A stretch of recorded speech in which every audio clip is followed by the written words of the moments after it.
અમિતભાઈ, જ્યારે પણ કોઈ પણ રાજ્યમાં કોઈ પણ બાબતો આ વચ્ચે એક ડોક્ટરોનો મુદ્દો આવ્યો હતો સુરતથી ને એમાં કોંગ્રેસ સાથે જોડાયેલા ડોક્ટર સેલના લોકો નીકળ્યા હતા અને ભાજપે એને બરોબર તમામ લોકોએ એના ઇન્ટરવ્યૂઝ આપ્યા, બાઇટ આપી.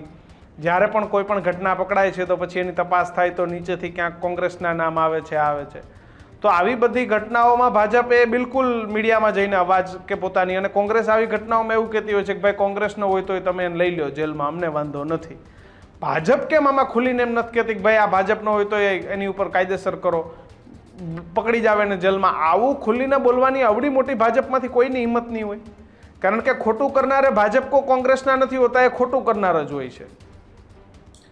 આજે ગુજરાતમાં એવી સ્થિતિ છે કે આખા ગુજરાતમાં ભાજપનો કેસરી ખેસ પહેરો અને જાણે કાળા ધંધા કરવાનો પરવાનો મળતો હોય એવી સ્થિતિનું નિર્માણ.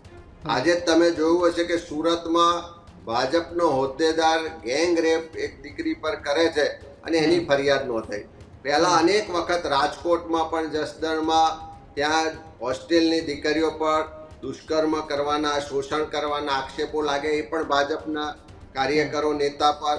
વડોદરા હોય, સુરત હોય, રાજકોટ હોય, બધી જ જગ્યાએ ભ્રષ્ટાચાર હોય, શોષણ કરવાની વાત હોય, ભૂમાફિયાઓ હોય, ખનન માફિયા હોય, આ મનરેગાના ભ્રષ્ટાચારીઓ હોય કે સાયકલ કૌભાંડ હોય, આ બધા જમાં જે નામ આવી રહ્યા છે એ પહેલા ભાજપના જ નેતાઓના, એમના મળતિયાઓના આવી રહ્યા.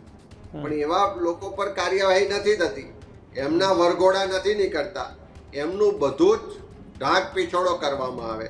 એમના માટે જાણે કાયદા જુદા હોય, એમના માટે જાણે તપાસની પદ્ધતિઓ જુદી હોય, એવી સ્થિતિનું નિર્માણ થાય છે. એનો એક જ મતલબ છે કે આ જે હપ્તાઓ ગામથી લઈને ગાંધીનગર પહોંચે છે, જે પણ ખોટા કામો થાય છે એમાં ક્યાંક ને ક્યાંક સત્તામાં બેઠેલા ગાંધીનગર કે દિલ્હીમાં બેઠેલા લોકોના આશીર્વાદ છે, એમનો ક્યાંક ને ક્યાંક ભાગીદારી છે, ક્યાંક ને ક્યાંક એમના લોકોને બચાવવા માટેની એમની જે રણનીતિ છે એના ભાગ સ્વરૂપ કામ કરે છે.